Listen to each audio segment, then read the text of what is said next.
During its event, Apple said that it believes the future is wireless. But if you've been listening and observing the company for a while, you've known that this is the way that they've felt for a decade or more.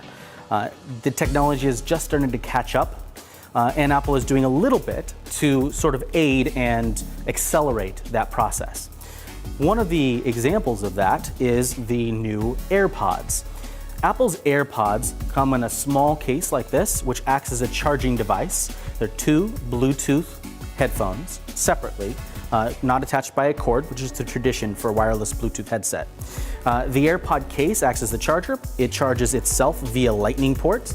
It has a small pairing button on the back, which you use just for initial pairing, or you can use to pair to non-Apple devices or non-iPhone 7 devices. So if you'd like to use it with an old iPhone or with an Android phone, you absolutely can. They act as regular Bluetooth headsets and are paired the normal way. But they do have a special pairing method just for iPhones, which is pretty slick. You flick open the lid. There are two headphones inside, nestled in here, and you're charging. You see the small green light here allows you to see whether they're fully charged or not. You can remove them one at a time out of their casing. If we look down inside the casing, there are small metal contacts.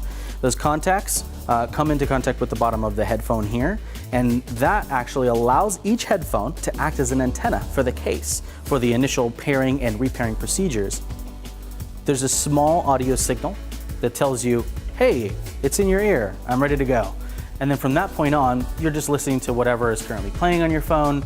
You're able to activate things on your phone by double tapping either one of the earbuds. You'll hear an audio tone and Siri will activate on the device.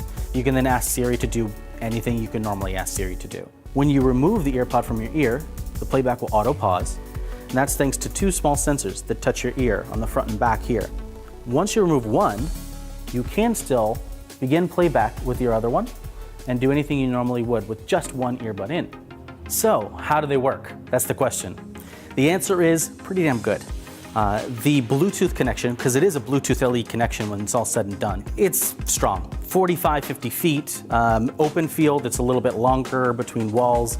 I've experienced about 35 feet, wood and standard walls in the home. At this point, I'd have to say that every part of the experience, from the accelerometers that detect touch, to the auto pause, to the pairing, the case, and of course the design, as long as your ear accommodates them, is far superior to any other Bluetooth headset that I've used.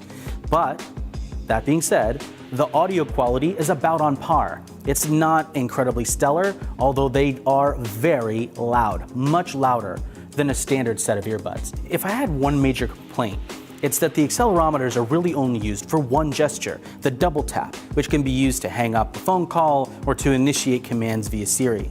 Of course, auto pause happens when you take them out.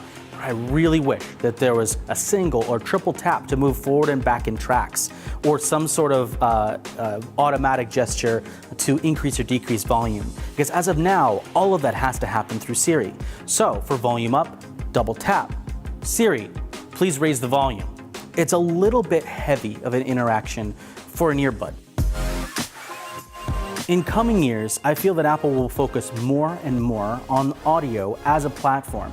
So if you have one of these in your ear at all times, and you're able to access any of your information that you have on your phone, on your Apple Watch, on an iPad, or even on your Mac at home, how much more accessible, how much more interesting would the applications be for that? So I feel that Apple's building that audio platform out. They'll expand on it with more and cheaper wireless headphones. I wouldn't be surprised if these came with the phone in 2 years. And they will allow developers to build applications and even companies on top of the principle that if you have a continuous two-way audio connection with your user, what things are possible. And that is where Apple's going with this.